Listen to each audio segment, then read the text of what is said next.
अस्सलाम वालेकुम। पहले डिस्कस कर लेते हैं इंडिया और न्यूजीलैंड का मैच। और थर्ड मैच न्यूजीलैंड ने जीत लिया। बहुत ही मेमोरेबल और हिस्टोरिकल इन सीरीज बना दिया इसको, जो कि एक आम सी ओडीआई सीरीज होती अगर इंडिया जीत जाता। लेकिन उसको जीत के न्यूजीलैंड ने उसे एक हिस्टोरिकल ओडीआई सीरीज बना दी। और हिस्टोरिकल इस वजह से भी बनी कि भाई सारे नए बच्चे भेज दिए थे खेलने के लिए। बैट्समैन आप फिर कुछ हद तक कह सकते हो कि ठीक ठाक, केन विलियमसन मिसिंग था, लेकिन ओके, बैटिंग अच्छी थी। लेकिन as far as bowling is concern, बिल्कुल बच्चा बॉलिंग। और उस बच्चा बॉलिंग के साथ जो है उन्होंने सीरीज निकाल ली भाई। तो इंडिया के लिए जो है वो सीधे सवाल खड़े हो जाते हैं यहाँ पर कि भाई बॉलिंग, बैटिंग जो है वो आपकी इतनी अच्छी चलती है और आपने भी साउथ अफ्रीका से एक बहुत अच्छी सीरीज जीती हुई है, ठीक है। तो ये कैसे हो गया कि न्यूजीलैंड की बहुत हल्की, by the way south Africa से अगर कंपेयर किया जाए, उनकी टीम में भी थोड़ा प्रॉब्लम्स आए हैं मिडिल ऑर्डर में, लेकिन साउथ अफ्रीका की टीम के कंपैरिजन में न्यूजीलैंड की ये वाली टीम बहुत हल्की थी, ठीक है ना। साउथ अफ्रीका फिर बेहतर लड़के लेके आए थे और उनके बहुत सारे लोगों ने, उनका जो क्विंटन डिकॉक था उससे रिटायरमेंट भी दी है, वो वापस ली, वो भी वापस आया। तो सीनियर्स थे उसके अंदर, यहाँ पर भी सीनियर्स थे, लेकिन बहुत नई लौट थी भाई। स्पिनर सारे छोड़ दिए, फास्ट बॉलर सारे एक्सपीरियंस छोड़ दिए और बिल्कुल नई बॉलिंग लेकर आ गए यहाँ पर और उनसे मैच हरा दिया। तो कंसर्न की बात तो है डेफिनेटली। अच्छा, शुभमन गिल ने ये जो सीरीज खेली है, इससे पहले साउथ अफ्रीका की सीरीज जीते तो हैं, लेकिन जो लूज रेशो है वो भैया इसका सादा ज्यादा बढ़ गया है एज अ कैप्टन सीरीज में। क्योंकि ये ऑस्ट्रेलिया में एक सीरीज हारा ओडीआई की, और टी20 जीत गया, सूर्य कुमार यादव ने जितवा दी। तो अब जो भी बोलो, रीजंस जो भी हो सकते हैं, एक्स वाई जी, पिच मुश्किल थी, ये था वो था, वटेवर, सीरीज आप हार गए। और जो आपका ये वाला अभी इंडिया के न्यूजीलैंड के खिलाफ सीरीज हुई, आप फिर हार गए। तो इंडिया के डिफेंस में बस ये एक ही बात जा सकती है इसमें, कि जी आपके पास बुमराह और हार्दिक पांड्या नहीं थे, वरना शायद जो है वो सीरीज का जो रिजल्ट है वो थोड़ा डिफरेंट हो सकता था। भाई ये एक आप दे सकते हो एक्सक्यूज, वरना अदर देन दिस इंडिया की टीम पूरी ही थी, ठीक है। और न्यूजीलैंड की टीम जो है उसमें बॉलिंग बहुत हल्की थी, स्पिनर पूरे थे इंडिया के पास, कुलदीप यादव कुछ भी नहीं कर सका। और मुझे हैरत इस बात पे ज्यादा हो रही है कि कुलदीप यादव, मैं तो इस बात पे बड़ा पक्का हूँ कि अगर इंडिया के पास दो बड़े मैच विनर हैं ओडीआईज में, तो वो बुमराह और कुलदीप यादव है। अगर बुमराह जो है वो फेल हो रहा है, ओ सॉरी, बुमराह नहीं खेल रहा, तो कुलदीप यादव भी अगर फेल हो जाएगा तो बचता क्या है भाई। तो सिराज बहुत अच्छा बॉलर है, वेरी गुड, वो जान भी पूरी लगाता है, सब कुछ है, बड़ा हार्ड वर्किंग है, सब चीजें ठीक है, लेकिन यार एक क्वालिटी क्वालिटी होती है। वो टेस्ट में फिर थोड़ी जान वान लगा के विकेट निकाल लेता है, थोड़ा बहुत रिवर्स अगर होने लगता है, हेल्प मिल जाती है, नए बॉल से थोड़ा बहुत अच्छी बॉलिंग कर लेता है। लेकिन ओडीआईज में उसका कोई ऐसा खास इम्पैक्ट अभी नजर नहीं आ रहा। एशिया कप वगैरह में अच्छी बॉलिंग की थी उसने, लेकिन जब उसने 50 पे आउट किया था श्रीलंका को, लेकिन उसके अलावा कोई इतनी कोई खास बॉलिंग ओडीआईज में करता नजर नहीं आ रहा।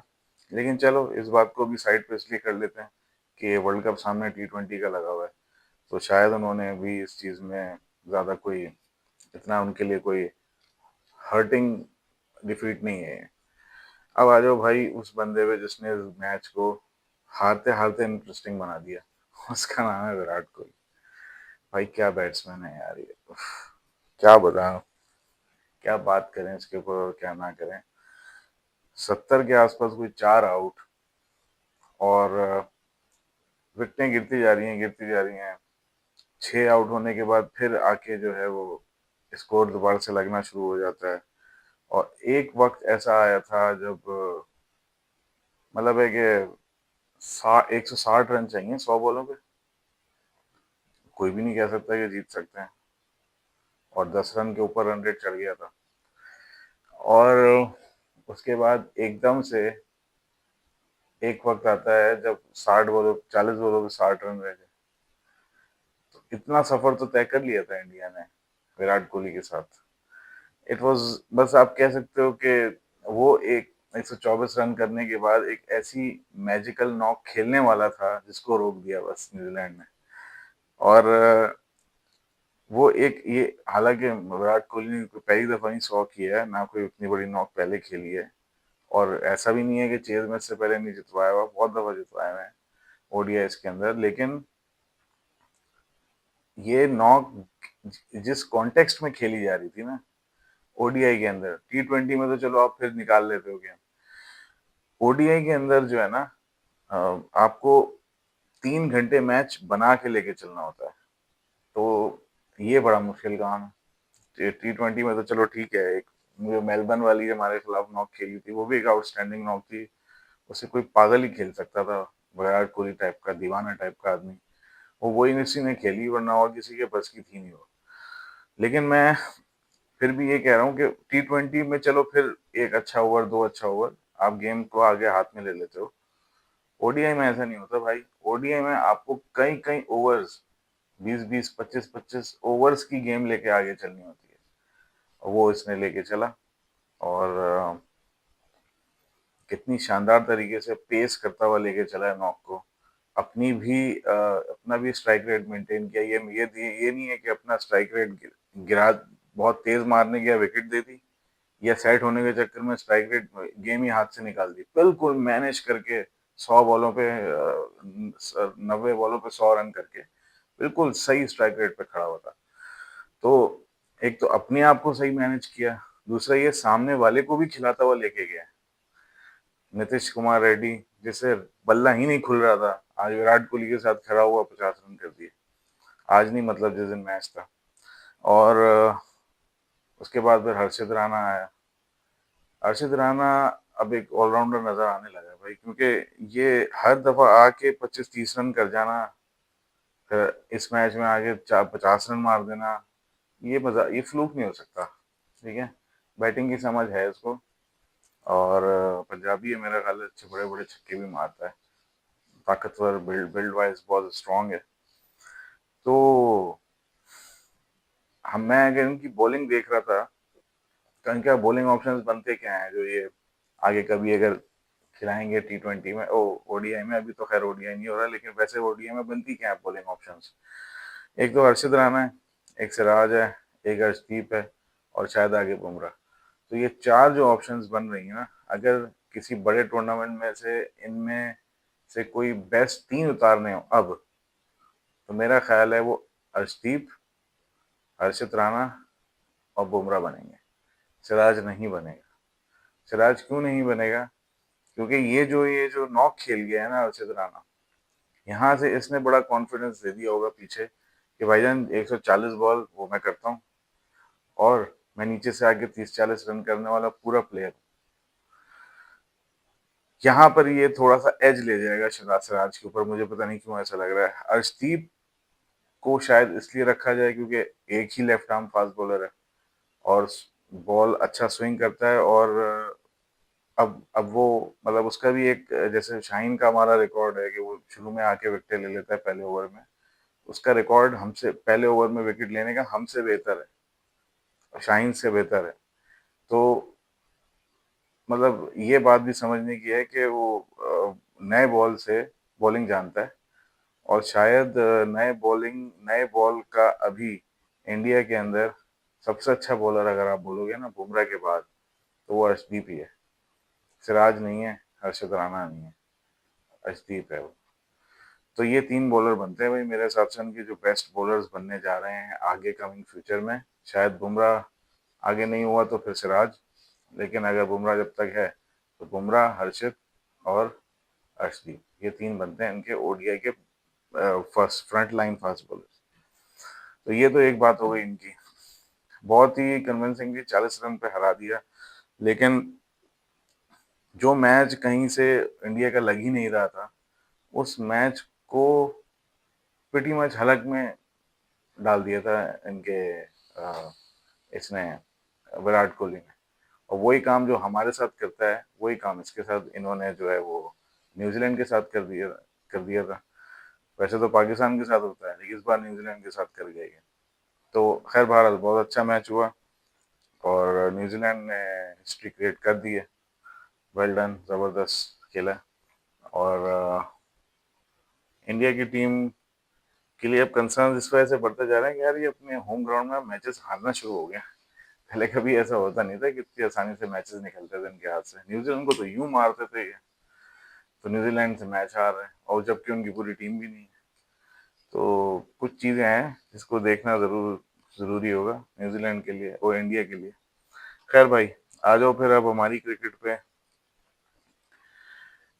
ऑस्ट्रेलिया का एक स्क्वाड अनाउंस हो गया भाई, जो हमारे खिलाफ जो है इनकी सीरीज होने जा रही है। तो उसका जो है वो स्क्वाड अनाउंस कर दिया है। और स्क्वाड में कौन कौन है? Travis Head, Josh Inglis, Mitch Owen, आपका Josh Philippe, Matt Renshaw, Matthew Short, Mitchell Marsh, Sean Abbott, Cooper Connolly, Jack Edwards, Cameron Green, Marcus Stoinis, Xavier Bartlett, Mahli Beardman. और इसके बाद कूपर कॉनली, कैमरन ग्रीन, और sorry ये तो हैं Ben Dwarshuis, Matthew Kuhnemann, Adam Zampa. तो ये इनकी पूरी टीम है भाई। बिग बैच के लड़के ज़्यादा इन्होंने डाल दिए हैं। ग्लेन मैक्सवेल, टिम डेविड और मेरा ख्याल है कोई एक आधा और बंदा है शायद जिसे इन्होंने रेस्ट करा दिया है। बाकी कुछ नए प्लेयरों को, माली ब्रेडमैन है जैसे, ये एक अच्छा फास्ट बॉलर है। इसको ये पहली दफा चांस देंगे, पाकिस्तान में कैसी बॉलिंग करता है इसको देखना पड़ेगा। 20 साल का बॉलर है, तेज है। शॉन एबर्ट ठीक है, हल्का बॉलर है, थोड़ा स्पीड वाइज मसला है इसका, लेकिन एक्सपीरियंस है। ऑस्ट्रेलिया एक्सपीरियंस प्लेयर्स को इतनी आसानी से जाने नहीं देता। जैक एडवर्ड्स इन्होंने नया लड़का एंटर किया, ये ऑलराउंडर है। तो ये मेरा ख्याल है कि ये सारे मैचेस खेलेगा, क्योंकि ये बिग बैश से आ रहा है, फॉर्म भी अच्छी है। और आप कह सकते हो कि इसको मौका दे दिया इंडिया ने, ऑस्ट्रेलिया ने। और ये जो है वो एज एन ऑलराउंडर बीच में आके खेलेगा। ऑलराउंडर तो वैसे ही बड़े यूजफुल होते हैं। कैमरन ग्रीन एक अच्छा ऑलराउंडर है इनके पास। मिच मार्श कुछ अच्छा ऑलराउंडर है। तो ऑलराउंडर अच्छे खासे उन्होंने डाले हैं जो कि पाकिस्तान में काम भी आते हैं। और दूसरा जो है वो ये है आपका जो बिल्कुल स्पेयर हेड फास्ट बॉलर हैं वो तीन ही है, माली ब्रेडमैन, जेवियर बाटलर और बेन वार्शस। तो ये कहानी बन रही है भाई इनकी। अब देखते हैं जब सीरीज शुरू होगी तो कैसा होगा। हमारा पाकिस्तान का स्क्वाड अनाउंस नहीं हुआ है अभी, तो मुझे ये भाई बात समझ में नहीं आती। बिल्कुल मेरी समझ से बाहर बाहर है ये बात कि ऐसा कैसे हो सकता है कि हमारे जो हमारे जो मुल्क में सीरीज हो रही है, उस सीरीज के जो प्लेयर्स हैं, उस सीरीज की जो होम टीम है, उसका अपना स्क्वाड खुद का अनाउंस नहीं हुआ हुआ। तो ये भी एक बड़ी मजेदार सी चीज है। खैर, अब इनका हमारा जो मैच है वो कब पड़ रहा है भाई, वो भी देख लेते हैं जरा। 29, 31 और पहली 1 फरवरी पे मैच हो रहा है। तो ये एक अच्छी सीरीज होगी। डे नाइट मैचेस हैं सारे के सारे। पहला लाहौर में है, दूसरा भी लाहौर में है और तीसरा भी लाहौर में ही है। तो ये अभी मुझे जो इंटरेस्ट था ना इसमें वो ये था कि हम अपनी कौन सी टीम अनाउंस करते हैं यहाँ पर, क्योंकि ये बात समझने की है कि जो प्लेयर्स यहाँ अनाउंस हो गए ना हमारे, वही वर्ल्ड कप में जा रहे हैं। अब ये समझ में मुझे नहीं आ रहा कि पाकिस्तानी जो सिलेक्टर्स हैं वो इतना टाइम क्या ले रहे हैं अनाउंस करने में। पहली बात तो ये है कि आपने कोई किसी नंबर्स को देख के, लॉजिक पे चल के तो सिलेक्शन करनी नहीं है, ठीक है। आपने वही फ्रेंचाइज के बंदे खिलाने हैं, आधे लाहौर के आधे इस्लामाबाद के, वही कार्रवाई ना डालनी है। तो जब सब कुछ यही करना है तो सवाल ये है कि टाइम किस बात का? भाई अनाउंस कर दो, अनाउंस करो और खत्म करो इस मामले को। क्यों इसको इतना लटकाया हुआ है? और मैं जब से क्रिकेट देख रहा हूँ, जब से मैंने होश संभाला है, 90s में भी देख रहे थे, अभी भी हम देख रहे हैं, 2000 में देखी और अब 2020 एंटर हो गया है हमारा। मैंने आज तक कभी नहीं देखा कि पाकिस्तान ने वक्त से पहले स्क्वाड अनाउंस कर दिया हो। यानी इतना पहले स्क्वाड अनाउंस कर दिया हो कि प्लेयर्स प्रिपेयर कर लें अपने आप को ना वर्ल्ड कप के लिए। कभी भी हमने अनाउंस नहीं किया ऐसा। उससे होता क्या है कि लड़के जो है वो एक डाउट में होते हैं कि पता नहीं हम सिलेक्ट होंगे भी या नहीं होंगे। अच्छा, कुछ तो कोर ग्रुप के लड़के हैं, उनको तो पता ही है उन्होंने खेलना है। मिसाल के तौर पर साइम पक्का है, फखर पक्का है, आपका साहबजादा पक्का है, आपका बाबर पक्का है, और सलमान अली आगा खुद कप्तान है, वो पक्का है। शादाब भी अब आ गए हैं, उनको तो कोई निकाल नहीं सकता। मेरा ख्याल है पाकिस्तान क्रिकेट बोर्ड निकल जाएगा, शादाब नहीं निकल सकता। तो वो पक्का है। नवाज पक्का है, नवाज पर फॉर्म अच्छा कर रहा है। फिर शाहीन अगर वो फिट होके आ जाएगा तो शाहीन पक्का है। तो 7 से 8 लड़के तो आपके पक्के ही हैं। कौन सा ऐसा प्लेयर है जो कि बहुत ज्यादा सोचने की कहानी है आपकी। और ले दे के सिर्फ एक दो प्लेयर्स पे बात हो रही है, जैसे कि उस्मान तारिक है, कि आपको उसे चांस देना चाहिए। अच्छी परफॉर्मेंस दे के आ रहा है, लीग्स में भी अच्छा कर रहा है, पाकिस्तान से भी अच्छा कर रहा है। लेकिन आप उसके ऊपर जो है वो शदाब को तरजीह दे रहे हो और उसको नहीं खिला रहे। हैट्रिक किया हुआ बॉलर बैठा रहे हो आप। और वसीम अकरम ने अपना बयान दे दिया, उसने कह दिया भाई ये तो उसको तो होना बड़ा जरूरी है। ठीक है ना, ये तो बड़ा परेशान करेगा क्योंकि उसको किसी ने देखा नहीं है अभी। और बहुत कनिंग बॉलर है वो।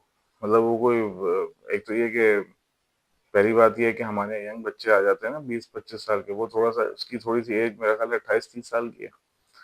तो थोड़ा सा मेच्योर भी है ना। तो जो मेच्योर प्लेयर्स होते हैं उन्हें ज्यादा समझ होती है गेम की। तो वो कनिंग बॉलर है। वो ऐसा नहीं है कि अगर एक छक्का खा भी देगा तो दूसरा मारने देगा। वो कनिंग है, तेज है, क्लेवर है। तो इस तरीके के बॉलर आप कैसे छोड़ रहे हो, ये मेरी समझ से बाहर है। लेकिन बहरहाल अब देखो क्रिकेट बोर्ड क्या डिसाइड करते हैं। लेकिन मेरी अपनी जाती राय ये है कि सिलेक्शन कमेटी को उस्मान तारिक रखना ही पड़ेगा। अब ये किसको निकालते हैं, किस पे छुरी चलेगी, वो है देखने की बात। फहीम अशरफ तो आया ही गलत तरीके से, वो अलहदा वादा परफॉर्म कर गया। लेकिन वो क्योंकि वो आया ही नहीं था सही तरीके से, तो वो तो मुझे नहीं लगता बाहर होता। तो बात ये है कि बाहर होगा कौन। तो अब सवाल ये है कि इतनी सारी जब आपको फिक्सचर्स पहले ही पता है टीम के, कोई आपने लॉजिक स्टैट्स परफॉर्मेंस देख के तो टीम टीम खिलानी नहीं है। तो भाई जो भी लड़के हैं उनको बस अनाउंस करो ना, खत्म करो, ताकि लोगों को ये क्लैरिटी तो रहे कि जो है वो आप किसको मौका देने जा रहे हो। अच्छा, मैं एक बात और भी सोच रहा था कि हम कंटेंशन में जो फास्ट बॉलर्स बहुत ज्यादा हमने रख लिए हैं। मिसाल के तौर पे हमारा नसीम है, मोहम्मद वसीम का मेरा ख्याल है क्योंकि परफॉर्मेंस अच्छी नहीं दे रहा था। एवरेज परफॉर्मेंस है, मैं बुरी नहीं कहूंगा, लेकिन एवरेज परफॉर्मेंस दे रहा था। तो एक तो नसीम है, दूसरा हमारे पास सलमान मिर्जा है, फिर हमारे पास शाहीन भी आ गया है, और फिर हारिस रऊफ भी कंटेंशन में। 4 फास्ट बॉलर्स क्या आप 15 के स्क्वाड में फिक्स फिट कर पाओगे? स्पेशली जब आप श्रीलंका के अंदर खेल रहे हो, और है भी T20। कोई वनडे भी नहीं है कि आपको कोई 50 ओवर खेलनी होगी। तो मुझे पता नहीं क्यों ऐसा लग रहा है कि इनमें से इन चारों में से कोई हम ये समझ रहे हैं ना कि शायद कहीं और से शायद स्पिनर्स में से कोई कटे, या कोई फास्ट बॉलर में क्या कोई बैट्समैनों में से कोई कटे। नहीं, मुझे ऐसा लग रहा है कि अगर कोई कटा तो वो फास्ट बॉलर में से एक कटेगा। अब नसीम है, शाहीन है, हारिस है और सलमान मिर्जा है। इनमें से कौन कटेगा अगर आपने उस्मान तारिक को डालना है? कौन कटेगा? मेरे हिसाब से शायद सलमान मिर्जा। चाहता नहीं हूं मैं, लेकिन मुझे लग रहा है कि ये कटेगा। ठीक है। उसकी वजह यह है कि अब हम तो इस बात को मानने के लिए तैयार ही नहीं है ना कि सलमान मिर्जा बेहतर है नसीम से। नहीं मानने को तैयार, मानना नहीं चाहते। और वो जो नसीम जो है वो जरा पक्के हैं इस्लामाबाद के, तो वो खेलेंगे, और इस्लामाबाद यूनाइटेड। और जो आपका नसीम आपका शाहीन है और हारिस है वो लाहौर के हैं पक्के। सलमान मिर्जा भी लाहौर का है, लेकिन अगर आपको प्रेफर करना होगा तीनों में से कोई, तो वो हारिस और शाहीन ही होंगे। मेरा जो सिर्फ एक कंसर्न आ रहा है ना, वो ये आ रहा है कि यार हम we are not throwing anything new to the world. ठीक है? अगर आपने सलमान मिर्ज़ा भी आगे नहीं करना, अगर आपने उस्मान तारिक भी आगे नहीं करना, तो भाई पहली बात तो ये है कि ये इतने लड़के खिलाए क्यों 6-8 महीने में, जब इनको वर्ल्ड कप ले जाना नहीं था, पहली बात। दूसरी बात ये है कि जब आप इन दोनों के होते हुए भी नहीं, नसीम, शाहीन और हारिस से ही जाना है, तो यार फिर क्या फ़ायदा हुआ आपका पूरा साल खेलने का? पूरा साल खेलने का तो मतलब ही ये था कि नया टैलेंट निकालते। सुफियान था, उस्मान तारिक था, सलमान मिर्ज़ा है, इनमें से किसी को डालो। तो बहरहाल मैं तो इस चीज़ में ही हूँ कि नए बॉलर्स आएँ सामने, तो फिर शायद आप कोई चैलेंज पोज़ कर सकते हो सामने वाले को, वरना तो प्रीटी मच आपको अब ऑपोजिशंस रीड करना शुरू हो गई हैं। उन्हें पता है शाहीन क्या करेगा, उन्हें पता है हारिस क्या करेगा, उन्हें पता है नसीम क्या करेगा, ये लीग में भी खेलेंगे इनको। तो कोई ऐसी नई चीज़ नहीं है कि कोई नया थ्रेट पोज़ कर रहे हैं सामने वाली टीम को, ऐसा कुछ भी नहीं दे रहा है ये। तो खैर बहरहाल मैं ये एक्सपेक्ट करता हूँ यार, स्क्वाड जल्दी अनाउंस करो। अब वैसे भी टाइम नहीं रह गया, मेरा ख्याल है 10-15 दिन रह गए, कितने दिन रह गए। तो बात ये है कि जल्दी स्क्वाड, 15-20 दिन रह गए मेरा ख्याल है। तो जल्दी स्क्वाड अनाउंस करो, जल्दी स्क्वाड अनाउंस करके लड़कों को प्रिपरेशन टाइम दो, ताकि जब वो प्रिपरेशन टाइम ले लेंगे तो they will be able to perform better. ये थोड़ी कि आखिरी रात को एकदम से फोन आएगा कि हाँ भाई तुम वर्ल्ड कप जा रहे हो। ऐसा थोड़ी वर्ल्ड कप में डाला जाता है, जैसे 2019 में हुआ था। वहाब रियाज को पूरे साल नहीं खिलाया, वो अपनी पीक बॉलिंग में था, रिवर्स तो ऐसे कर रहा था कि कोई बॉय बैट्समैन नहीं। और अभी से नहीं, 2019 से नहीं, वो लगातार बॉलिंग अच्छी कर रहा था पीएसएल में, 150 पेस जनरेट कर रहा था, रिवर्स उसका इतना शार्प हो रहा था, सब कुछ जबरदस्त हो रहा था। लेकिन मिकी आर्थर ने एक जिद लगाई थी कि भाई ये इंटरनेशनल प्रोडक्ट नहीं है। और फिर 2019 के वर्ल्ड कप में एकदम से एक हफ्ते पहले इंजमाम उल हक ने फोन खड़काया वहाब रियाज को, बोला जी आप वर्ल्ड कप जा रहे हो। यार बताओ, बंदा पागल नहीं हो जाएगा क्या?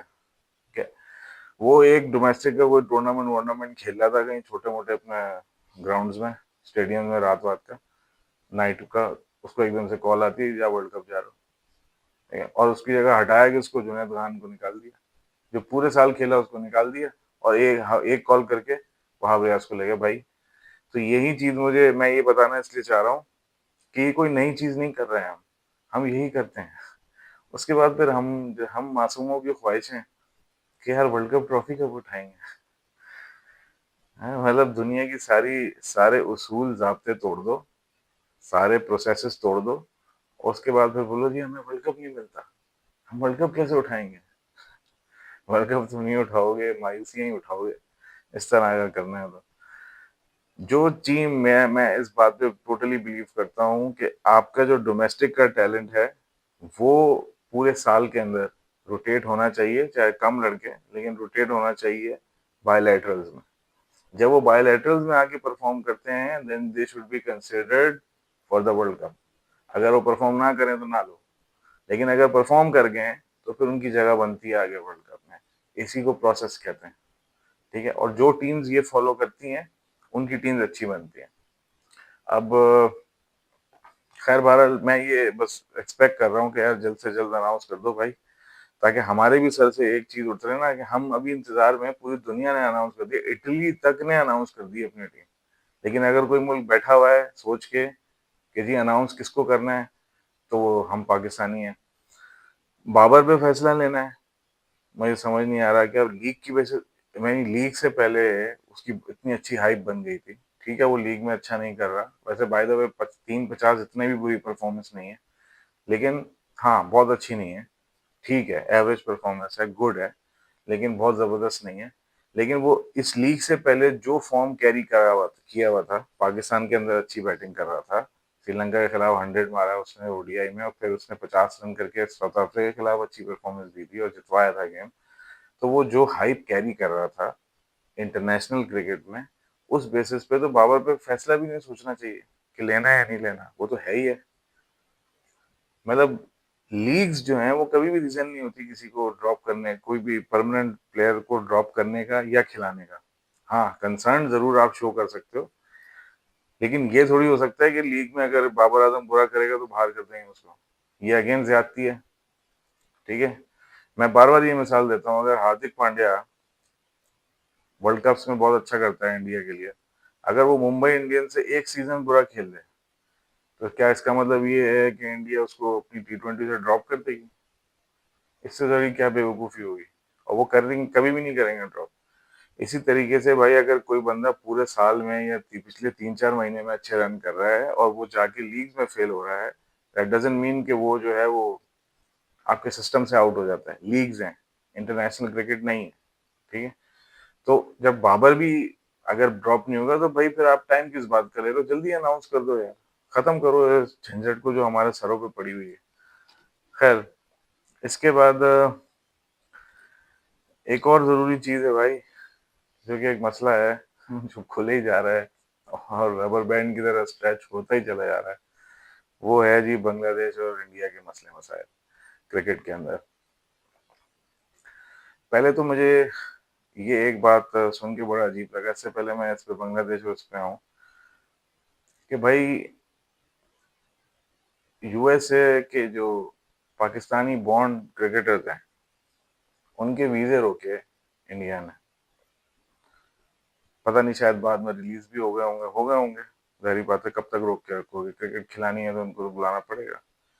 तो मैं सिर्फ एक बात सोच रहा था कि ये अगर आप यूएसए के अंदर पाकिस्तानी बॉर्न क्रिकेटर्स, जो कि अब पाकिस्तानी नहीं है, अब वो यूएसए के सिटीजन हैं, यूएस सिटीजन हैं, तो उनको वीजा अगर आप रोकोगे, तो इस हिसाब से तो फिर यूएई भी कभी अगर पाकिस्तान आना चाहेगी, इंडिया आना चाहेगी, तो आपको उन्हें भी जो है वो उसमें भी बहुत सारे पाकिस्तानी होंगे, तो उन्हें भी आने से रोक देना।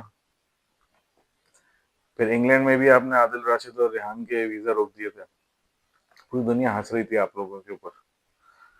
तो वो भी, उनको भी उनके साथ भी आप पंगे बिला वजह के ले रहे हो।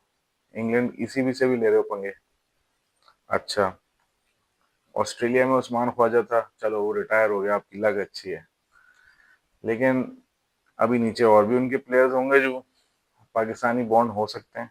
मिसाल के तौर पर अभी तनवीर सांगा है, वो पाकिस्तानी है, तो पाकिस्तानी ओरिजिन का है, वैसे तो ऑस्ट्रेलियन है। तो कभी अगर वो ऑस्ट्रेलिया की टीम का हिस्सा बना, तो वो भी बाहर हो जाएगा। तो अच्छा, फिर जिम्बाब्वे है, जिम्बाब्वे में सिकंदर रजा है। तो अगर जिम्बाब्वे आएगी, तो उसमें भी सिकंदर रजा, उनके कप्तान का वीजा नहीं लगेगा। ये मैं ये समझना चाह रहा हूँ, ये क्या हो गया है इंडिया के क्रिकेट बोर्ड को? क्या हो गया है ये? क्या क्रिकेट अब चलना शुरू हुई है इनके यहाँ? इससे पहले क्रिकेट नहीं होती थी? तो पहले क्रिकेट कैसे होती थी? पहले वीजे लगते थे, लोग जाते थे, खेलते थे। तो मैं ये कह रहा हूँ कि इंडिया को कुछ ऐसा नहीं करना जो आज उन्होंने डिसाइड करना है कि यार हम क्रिकेट को यूं चलाएंगे। क्रिकेट ऑलरेडी चल रही थी आपके यहाँ, और बहुत अच्छी चल रही थी। हम पिछले 20 साल से देखते, 25 साल से देखते आ रहे हैं। 2020 2000 से मैं फॉलो कर रहा हूँ। पहले पाकिस्तान में इंडिया आई थी, फिर इंडिया पाकिस्तान गई, तो सारी क्रिकेट फॉलो की है, ठीक है? वीजे लगते थे, लोग आते थे, खेलते थे, चले जाते थे। ठीक है, चलो भाई, अगर आप लोगों ने हाथ भी नहीं मिलाने हैं, ठीक है, राइवलरी है, सब है, ये है, वो है, ठीक है भाई, मसले मसाइल भी हैं, ठीक है। वैसे तो बहरहाल नहीं होने चाहिए क्रिकेट फील्ड पे। आपका गुस्सा भी है तो बस आप हाथ मिलाओ और जाओ। लेकिन चलो, आपने नहीं भी मिलाना, लेकिन क्रिकेट में वीजे तो लगते थे। वीजा ना देने का तो सीधा सीधा मतलब ये हुआ कि आप एज अ नेशन क्रिकेट में लाइन ड्रॉ कर रहे हो कि ये वाला मुल्क अच्छा नहीं है और ये वाला मुल्क अच्छा है। हालांकि क्रिकेट का इससे कोई ताल्लुक नहीं है। वो मुल्क अच्छे नहीं होंगे, बहुत बुरे होगा, इंग्लैंड बहुत बुरा होगा, पाकिस्तान बहुत बुरा होगा, जिम्बाब्वे बहुत बुरा होगा, यूएसए बहुत बुरा होगा, लेकिन उनके प्लेयर्स और क्रिकेट कैसे बुरी हो सकती है उनकी? मुझे ये बिल्कुल समझ मेरे मैं मतलब ये जब मैंने सुना ना, तो मुझसे ये हजम नहीं हो रहा था कि ये कैसे वर्ल्ड क्रिकेट को रन करेंगे। पैसा तो आ गया इनके पास, वर्ल्ड क्रिकेट कैसे चलाएंगे ये? इस तरह चलाएंगे, वीजे रोक के। उसके बाद फिर इंडियन के में जो मीडिया के लोग हैं, उस बात को बैठ के किसी तरह घुमा फिरा के कि जी अभी रोका हुआ है, आगे चल के कर देंगे। ऑब्वियसली स्क्रूटनी होती है, ये होता है काहे की स्क्रूटनी भाई? वो यूएसए के सिटीजन हैं, काहे की स्क्रूटनी? उनके डॉक्यूमेंटेशन मिलना तो दुनिया का सब हर चीज़ माशाल्लाह उनकी तो रजिस्टर्ड होती है, हर चीज़ डॉक्यूमेंटेड होती है। उनकी स्क्रूटनी होना तो ये है, इससे ज़्यादा आसान है। तो आपकी स्क्रूटनी में वक़्त लग रहा है, किस बात की स्क्रूटनी करनी है भाई? एक प्लेयर है जो पाकिस्तान से माइग्रेट करके यूएसए चला गया, ठीक है? यूएसए को उससे कोई प्रॉब्लम नहीं है। अब वो यूएस का सिटीज़न बन गया है, लेकिन आपको उसे बुलाने में प्रॉब्लम है यूएस का सिटीज़न बनने के बाद। बिल्कुल अनएक्सेप्टेबल चीज़ है और इंडिया के रेफरेंस में बहुत बचकाना भी सकती सुनाई देती है। मैं देखो इस बात को यूं भी एक्सप्लेन करता हूँ कि जब जब क्रिकेट आप रन करते हो ना, तो आपको थोड़ा सा जब आप पावर बन जाते हो क्रिकेट में कोई भी, तो आपके अंदर जो है ना दो चीजें होनी बहुत जरूरी है। एक आपका आपकी आपकी सोच बड़ी होनी जरूरी है, और आपका जो क्रिकेट रन करने का स्टाइल है ना उसमें जेनरोसिटी होनी चाहिए, उसमें बड़ा दिल होना चाहिए, मैग्नानिमिटी होनी चाहिए, नजर आनी चाहिए वो कि आप सबको अपने साथ जोड़ते हो। जैसे आईपीएल है, आईपीएल क्यों बड़ा हुआ? क्योंकि आपने वहां पर सबको जोड़ा, जोड़ा, आईपीएल बड़ा हो गया। अगर लोग ना जुड़ते और आप इंडिया इंडिया इंडिया करते रहते, कोई नहीं आता। ये शायद पैसे के लिए कुछ लोग आ भी जाते, वहीं पे डिस्पैरिटी क्रिएट हो जाती कि यार कुछ लोग मना कर देते, कुछ लोग नहीं। लेकिन क्योंकि आप लोगों ने एक्सेप्टेंस दिखाई, लोगों के टैलेंट को वैल्यू किया, लोगों को अपने साथ जोड़ा, लीग बड़ी होती चली गई। आज दुनिया की सबसे बड़ी लीग है क्रिकेट के अंदर, और ग्रो कर रही है, आगे भी ग्रो कर रही है। तो ये कैसे हुआ है? ये ऐसे हुआ है क्योंकि आपने बड़ा दिल दिखाया। तो अब मुझे ये समझ में नहीं आ रहा कि ये एकदम से क्या हो गया, ये दिल छोटे कैसे हो गए एकदम से, ये मैग्नानिमिटी कम कैसे हो गई, ये बड़ा दिल छोटा कैसे हो गया? अब अगर इस तरह आप चलोगे तो फिर तो पाकिस्तानी प्लेयर तो हर मुल्क में कहीं ना कहीं किसी न किसी कैपेसिटी में खेल रहे हैं। सबके वीजे रोकोगे, सबसे फंगे फड्डे करोगे, तो फिर मैं ये बोल रहा हूँ कि आप बड़े इवेंट्स तो होस्ट कैसे, अभी तो एक से पंगा चल रहा है बांग्लादेश से। मैं तो ये इस पॉलिसी से अगर चलोगे तो आप तो पूरी दुनिया की वर्ल्ड क्रिकेट से पंगा लेके बैठ जाओगे। सिर्फ वो रीजन होगा पाकिस्तान, और बाकी सबसे पंगा हो जाएगा। अब शायद एक और रीजन भी हो सकता है बांग्लादेश, क्योंकि बंगाली भी बहुत सारे हैं, यूएई में बहुत सारे बंगाली प्लेयर्स हैं। तो क्या करेंगे भाई, ये मेरी समझ से बाहर है।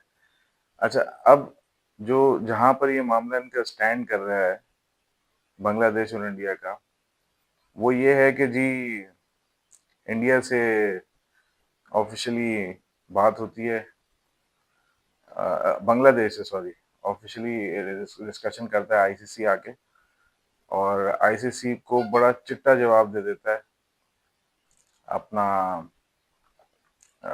जो बांग्लादेश क्रिकेट बोर्ड है कि जी हम तो नहीं जाते, हमें थ्रेट है, हमें वहाँ हमारे लोगों को वहाँ वीज़े नहीं मिलेंगे, हमारा बांग्लादेश का के जो फैंस हैं वो वहाँ सिक्योर फील नहीं करते, प्लेयर्स सिक्योर फील नहीं करते, लिहाजा हम तो नहीं जाएंगे।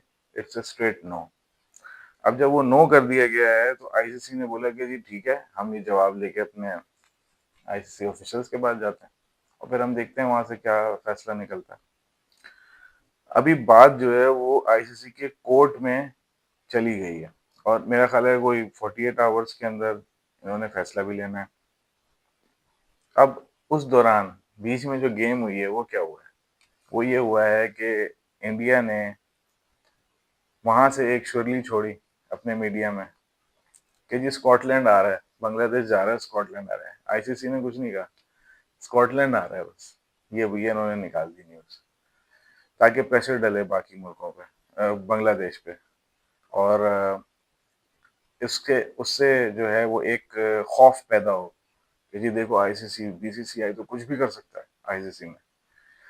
अब इन्होंने जब ये न्यूज निकाली तो यहाँ से पाकिस्तानी पाकिस्तानी मीडिया ने भी एक शुरली छोड़ी। सब कह रहे हैं जी ऑफिशियल है, पर जब तक के ऑफिशियली किसी हैंडल से, ट्विटर हैंडल या प्रेस रिलीज में नहीं आते तो हम उसे ऑफिशियल तो नहीं कह सकते। श्योरली थी, वहां से भी छूटी, यहाँ से भी छोड़ दी गई। तो यहाँ से हमने क्या श्योरली छोड़ी? हमने छोड़ी कि भाई अगर बांग्लादेश स्टेप डाउन करता, बांग्लादेश को बाहर निकाला वर्ल्ड कप से, तो फिर पाकिस्तान भी वर्ल्ड कप खेलने को दोबारा कंसिडर करेगा। ठीक है, और हमने अपनी जो है तैयारियां रोक दी। अब तैयारियां तो हमारी हैं नहीं, हम तो विजिटर थे, हमने क्या तैयारियां करनी है भाई। लेकिन बहरहाल मैंने जैसे कहा कि एक न्यूज थी जो मार्केट में फेंकनी थी, उन्होंने उधर से फेंकी, इधर से हमने फेंक दी। और ये दोनों चीजें कहाँ असरअंदाज हो रही हैं? ये आईसीसी को असरअंदाज करने के लिए फेंकी गई हैं। इंडिया ने भी फेंकी है इसलिए, ताकि आईसीसी पे प्रेशर आए और कि जी हमने नो नैरेटिव बिल्ड कर दिया, हमें नीचे सबको बोल दिया आप स्कॉटलैंड अनाउंस करो, खत्म करो, दफा करो बांग्लादेश का जो भी सोचती है। हमने लोगों को बता दिया। तो यहाँ से पाकिस्तान ने जो न्यूज़ सर्कुलेट करी वो ये है कि जी हम जो है फिर अपनी शमूलियत को भी रिकंसिडर करेंगे कि हमने इस वर्ल्ड कप में कंसिडर खेलना है या नहीं खेलना, अगर बांग्लादेश को वर्ल्ड कप से बाहर किया तो एक तो पहली बात ये है कि मुझे नहीं पता ये ऑफिशियल है या नहीं है, ऑफिशियली आया नहीं है किसी किसी ऑफिशियल हैंडल से, लेकिन फिर भी मैं एक बात कहता हूँ कि अगर ये ठीक बात है, सदाकत है इसमें, तो बड़ा ब्रेव मूव है। हालांकि हमारी क्रिकेट भी टोटली आईसीसी पे ही डिपेंड करती है, हमको खुद तो जनरेशन करनी रहे पैसे की, लेकिन बहुत ब्रेव मूव लिया। और दोनों चीजें जो की गई हैं वो इसीलिए की गई हैं कि आईसीसी पे प्रेशर बिल्ड हो इस दौरान जब वो इस चीज पे फैसला ले रहे हैं। अब बांग्लादेश ने एक सजेशन ये दी थी कि आयरलैंड का जो ग्रुप है, ग्रुप नंबर 3, ठीक है, उसमें जो है वो आयरलैंड बैठा हुआ है और ये श्रीलंका वाला ग्रुप जो है, आप इसमें हमें डाल दो और आयरलैंड को हमारी जगह डाल दो, ग्रुप नंबर 2 में मेरा ख्याल है जो भी है, तो उसमें आप डाल दो। तो बांग्लादेश को हटा के आयरलैंड वाले ग्रुप में डाल दो और आयरलैंड को हटा के बांग्लादेश बांग्लादेश को आयरलैंड के ग्रुप में डाल दो। तो ये एक सजेशन उन्होंने दी है। अब अगर आप लॉजिक पे बात करो तो लॉजिक तो यही कहती है कि भाई अगर चैंपियंस ट्रॉफी में इंडिया नहीं आया, पाकिस्तान पाकिस्तान ने भी फिर ये स्टैंड लिया कि वो इंडिया नहीं जाएगा, और दोनों बातें इंडिया आईसीसी ने मान ली। तो जब वो सारी दोनों बातें मानी, तो आज अगर कोई मुल्क उठ के कह रहा है कि जी हमें इस मुल्क में सिक्योरिटी थ्रेट है, जो कि है भी, तो आईसीसी कैसे इतना बड़ा रिस्क ले सकता है कि उनको बोले नहीं जी आपने अभी भी खेलना है, अगर कल को कुछ हो गया तो आईसीसी लेगा जिम्मेदारी? तो आईसीसी कैसे कह सकता है? अब आईसीसी ने एक रोल अपने लिए खुद अज्यूम किया पाकिस्तान इंडिया के मामले में कि जी हम अकोमोडेट कर देंगे दोनों को। तो सवाल ये है कि भाई हमें अकोमोडेट करोगे तो बाकी बाकी जो फुल मेंबर नेशन हैं वो भी अपने अपनी अकोमोडेशन मांगेंगे। अब ये मामला जो है वो फंसता चला जा रहा है नीचे। मैं अभी इंडिया के मीडिया में सुन रहा था, उन्होंने वो क्या कहते हैं, वो ये कहते हैं कि क्या पाकिस्तान बांग्लादेश के साथ हमें पाकिस्तान को भी रिप्लेस करना पड़ेगा किसी और कंट्री से। मैं ये बात सोच रहा था कि भाई अगर आपने रिप्लेस करना होता तो यार एशिया कप में कर लेते ना हमें रिप्लेस। और अब मैं और जो चैंपियंस ट्रॉफी थी उसमें आप सैंक्शंस लगाने की बातें करो तो लगा देते ना सैंक्शंस, उस वक्त तो लगे नहीं आपसे सैंक्शन। और आज आप बातें कर रहे हो कि जी पाकिस्तान को भी रिप्लेस करना पड़ेगा। अभी तो 2 दिन पहले कह रहे थे कि जी पाकिस्तान क्रिकेट की जरूरत है, अब आज एकदम से जो है बात ये आ गई जी पाकिस्तान के ऊपर भी सैंक्शन लगाने पड़ेंगे क्या? पाकिस्तान को भी रिप्लेस करके कोई और मुल्क लाना पड़ेगा? भाई ये बच्चों वाली बातें छोड़ो, ठीक है ना। ब्रॉडकास्टिंग का सबसे बड़ा धंधा आपके यहाँ चलता है, और ये बातें करना जो है ना कि पाकिस्तान को हटा देंगे, एशिया में क्रिकेट बंद हो जानी है, ठीक है ना, पैसा बंद हो जाएगा क्रिकेट का एशिया के अंदर, और सिर्फ लीग्स तक ही महदूद रह जाएगा, फिर लीग्स ही खेलते रहना, लीग्स में ही पैसा लाते रहना और घुमाते रहना। पैसा इंटरनेशनल टूर्नामेंट्स में पैसा जो बनता है वो बनता ही पाकिस्तान इंडिया के मैचेस से है। बाकी मैच भी देखे जाते हैं लेकिन इतने नहीं, इतनी आई बॉल्स पाकिस्तान और इंडिया कैच करता है। पाकिस्तान के बारे में एक बात और भी जो कही जा रही है ना कि ये पाकिस्तान को हम रिप्लेस कर दें, तो मैं ये सोच रहा था कि रिप्लेस अगर चलो मान भी लें थोड़ी देर के लिए, वैसे तो ये इंतहाई कोई बचकाना बात है, लेकिन अगर चलो थोड़ी देर के लिए हंसी मजाक में मान लें कि पाकिस्तान को रिप्लेस करना है किसी टीम से, तो मैं पहला सवाल ये करता हूँ, कौन सी कंट्री लाओगे, कौन सा मुल्क लेकर आओगे? नेपाल लाओगे? नेपाल लाना है? या नेपाल तो खैर खेल रहा है, और कौन सा ऐसा मुल्क है जो नहीं खेल रहा? मैं एक मशवरा देता हूँ, युगांडा ले आओ, युगांडा को बुला लो और पाकिस्तान की जगह डाल दो। अच्छा, अगर युगांडा अच्छा नहीं है तो कनाडा ले आओ, कनाडा भी बुरा नहीं है, कनाडा को खिला दो। अच्छा, कनाडा नहीं तो पापा न्यू गिनी ले आओ, ठीक है। और फिर उसके बाद एक मैच होगा जो इस सेंचुरी का सबसे बड़ा मैच होगा, वो मैच होगा इंडिया वर्सेस युगांडा। और फिर उस मैच के राइट्स बिकेंगे, उफ, मेरे खुदा, इतने महंगे राइट्स कि मैं क्या बताऊं। मैं ये कह रहा हूँ ब्रॉडकास्टर तो पैसा बहा देगा, इतना पैसा बहना है इसके ऊपर। तो मैं ये कह रहा हूँ कि बल्कि मैचेस जो हैं वो सिर्फ टेलीविजन पे नहीं आएंगे, डिजिटल प्लेटफॉर्म्स पे नहीं आएंगे, मैं तो कह रहा हूँ नेटफ्लिक्स पे डाल देना, इतना बिजनेस मिलेगा उससे। ये बचकाना बातें बंद करो, ठीक है ना। पाकिस्तान इंडिया का मैच पाकिस्तान इंडिया का ही है, और ना उससे इंडिया बैकआउट हो सकता है, ना उससे पाकिस्तान बैकआउट हो सकता है। और अगर आपके अंदर इतने ही तप्पड़ थे कि आपको क्रिकेट कंट्री से छोटी लगती है और क्रिकेट से बड़ा कुछ नहीं है, और कंट्री से बड़ा कुछ नहीं है, अगर आपका ये नैरेटिव है, तो क्रिकेट एशिया कप के 3 मैच क्यों खेले भाई? पीछे हटते ना, क्योंकि कंट्री पहले है, तो क्यों खेला आपने क्रिकेट? हम तो गरीब मुल्क है भाई, हमें तो पैसे की जरूरत है, हम खेल लेते हैं क्या कहते हैं, क्रिकेट को क्रिकेट के तौर पे ही लेते हैं, और क्रिकेट में पॉलिटिक्स नहीं डालना चाहते हम। तो आपके लिए तो कंट्री बहुत बड़ी थी ना क्रिकेट से, फिर भी 3 मैच खेल लिए, क्यों खेले? क्रिकेट पे कंट्री पहले थी ना, नहीं खेलते? तो ये बचकाना बातें बंद करो भाई। और ये कहना कि जी पाकिस्तान जो है वो इस चीज़ का वो नहीं बनता, मैं क्या कहते हैं, पाकिस्तान को रिप्लेस किया जा सकता है, ये फिर वही वाली बेकार की बातें हैं, सैंक्शंस लगेंगे। मैं तो कह रहा हूँ इंडिया के जो एंकर्स हैं ना, इनको चाहिए सुबह उठ एक ना बोर्ड सामने लगा लें अपना, अपने बेडरूम में, और जब वो उठे ना तो वो पहला लफ्ज जो नजर आए वो आया, नजर आए सैंक्शंस, ताकि पूरे दिन यही बोलते रहे, hello sanctions, how are you sanctions, sanctions sanctions sanctions. अरे भाई, किस किस पे सैंक्शंस लगाओगे भाई? क्रिकेट चलाओ, क्रिकेट, क्रिकेट सैंक्शन से नहीं चलती, क्रिकेट लॉस से चलती है, रूल्स से चलती है, और फेवरेटिज्म से नहीं चल पाएगी। जो एक फेवरेटिज्म आपको दे दिया है चैंपियंस ट्रॉफी में, ये उसी की मुसीबत है जो आप भुगत रहे हो अब तक, ठीक है। वरना बांग्लादेश की हिम्मत नहीं पड़नी थी, चुपचाप आके खेलना था इन्होंने यहाँ पर, उनको मुंह आपने ही दिया है। अब पाकिस्तान के बारे में एक बात और की जा रही है कि क्या पाकिस्तान में इतने तप्पड़ हैं कि वो बैकआउट कर सकता है वर्ल्ड कप से? तो इसका सीधा सीधा जवाब है नहीं, नहीं कर सकता बैकआउट। लेकिन पाकिस्तान जो अभी कर रहा है, ये कह कर के जी हम खेलने को कंसिडर करेंगे, हमारा पर्पस क्या है कहना, हम क्यों इसमें जो है बिला वजह कूद रहे हैं?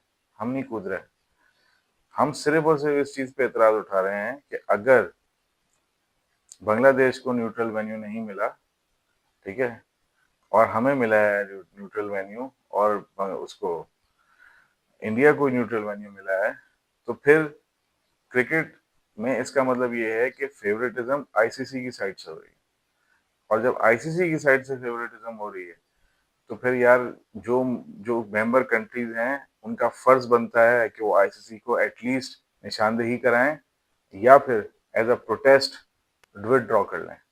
ये रीजन है जिस वजह से पाकिस्तान ने ये बात सामने रखी है। ऑफिशियल नहीं है, लेकिन बहरहाल न्यूज़ की हद तक थी, न्यूज़ आपने भी छोड़ी स्कॉटलैंड की, इधर से हमने भी छोड़ दी कि जी हम वर्ल्ड कप खेलने को कंसिडर करेंगे और प्लानिंग्स रोक दी हैं और प्रिपरेशंस रोक दी हैं। सिर्फ बात को काउंटर करने की हद तक था कि आप वहाँ से प्रेशर बिल्ड कर रहे थे, यहाँ से हमने प्रेशर बिल्ड करना था, और फिर बात जो है वो एंड में जाए आईसीसी के कोर्ट में।